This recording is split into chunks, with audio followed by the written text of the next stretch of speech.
And here is the Writer's Almanac for Friday. It's the 24th of September, 2021. It's the birthday of F. Scott Fitzgerald, Francis Scott Key Fitzgerald, born in St. Paul, Minnesota in 1896. Went off to Princeton, decided on a career as a writer of musical comedies, wrote an operetta in his first year in college, dropped out of Princeton, joined the Army, stationed in Montgomery, Alabama. He met a young woman named Zelda Sayre, fell in love with her, but she wouldn't marry him if he wasn't successful. And so he went and sat in the officers' club, and he said in a room full of smoke, conversation, and rattling newspapers, he wrote a novel. 120,000 words, called The Romantic Egoist. Went off to New York City, went to work for advertising agencies. Fitzgerald coined the slogan, "We keep you clean in Muscatine," for a steam laundry in Iowa.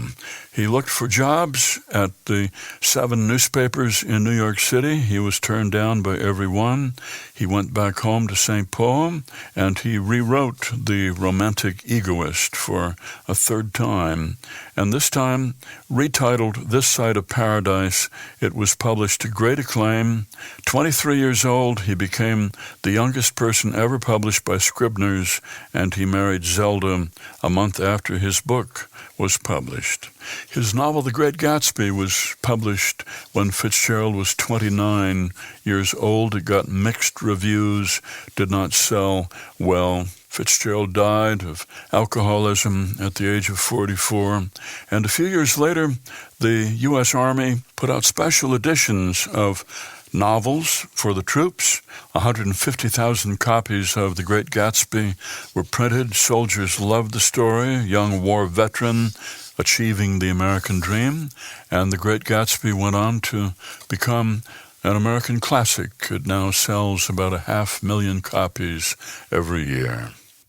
Here's a poem for today by Grace Cavalieri, The Hot Dog Factory, 1937.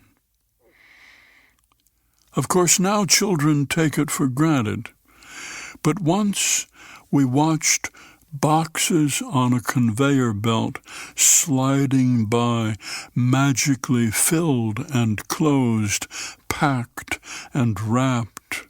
We couldn't get enough of it, running alongside the machine. In kindergarten, Miss Haynes walked our class down Stuyvesant Avenue, then up Prospect Street to the hot dog factory.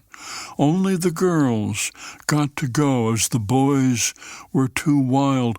We stood in line, wiggling with excitement as the man talked about how they made hot dogs. Then he handed us one, and Jan dropped hers, so I broke mine in half.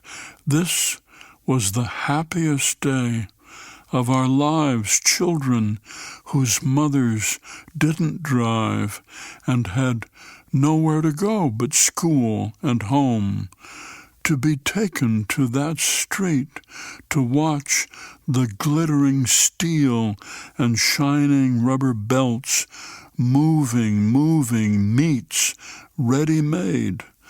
I wish I could talk with Jan, recalling the miracle and thrill of the hot dog factory when she was alive, before it all stopped.